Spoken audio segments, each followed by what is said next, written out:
They can start paying, and they can. But now we're getting pretty deep into the talking points here. What you're doing is people who came here, people who came over our border without permission, are not being punished. They are instead being rewarded. And so you are applying a very different standard to Ukraine. I'm wondering if Russians fleeing Putin, do you believe should be allowed to start new and better lives in Ukraine? And I bet you'd say no, because you believe in Ukrainian nationalism, but not American. I want to be rigorous. I'm talking about those people who have lived here for more than 5 years, that have not committed a crime, that have American children, and who are contributing to our economy. I want to give them something called dignity and then redemption. I'm not talking about path to citizenship. I'm not talking about amnesty. I'm talking about I'm not. And I don't want you to misrepresent what we did, and we worked for 1 whole year so we can solve. Just because this bill you don't agree. Our viewers can read the bill. Let me ask you a simple question. You're for sending MiGs to Ukraine. The fact that you don't agree with me doesn't mean that you have to misrepresent what's on the bill.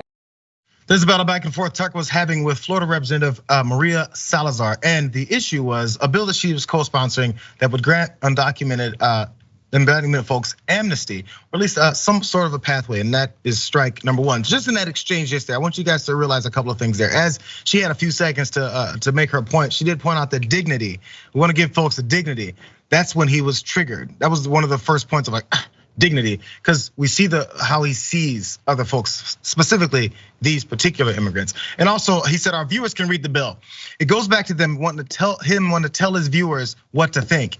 They can read the bill. Are they going to read the bill? Did you tell them to go read the bill? Or are you just going to assume they should read the bill because you don't want her to explain what's in it? That's really what's happening here. So anyway, let's go to some of the details of what it was happening in this this Dignity Act that Salazar was a part of trying to put for 13 million people.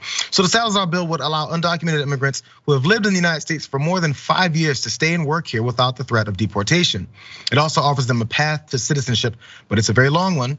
They couldn't apply for permanent residency and a green card, which is required before seeking citizenship for at least 15 years. This is what Tucker's mad about that she's putting in there. 15 years. So what could the process be? Because we see how conservatives always complain about we need to do something about our immigration policy, and what the immigration policy would like to do with is just complete and utter violence and pushback.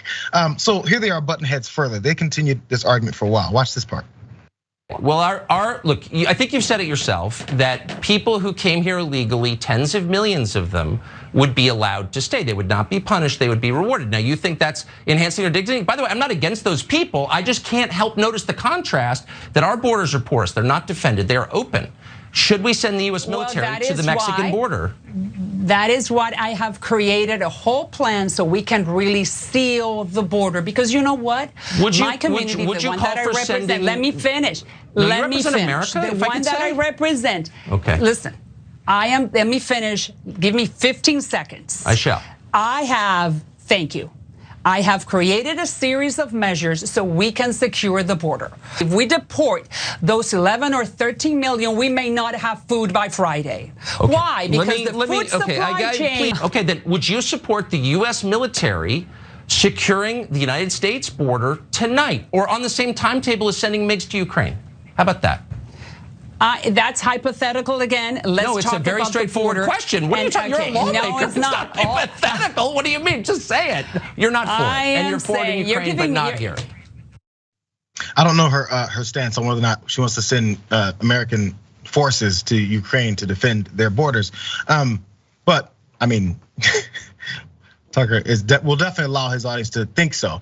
So again, the battle then comes: should we send troops to our border because there's this invasion of folks that are looking primarily for a better life, some kind of work, some way to survive? That's the same as Russian troops invading Ukraine, according to Tucker Carlson and according to his audience, because they'll listen to that garbage.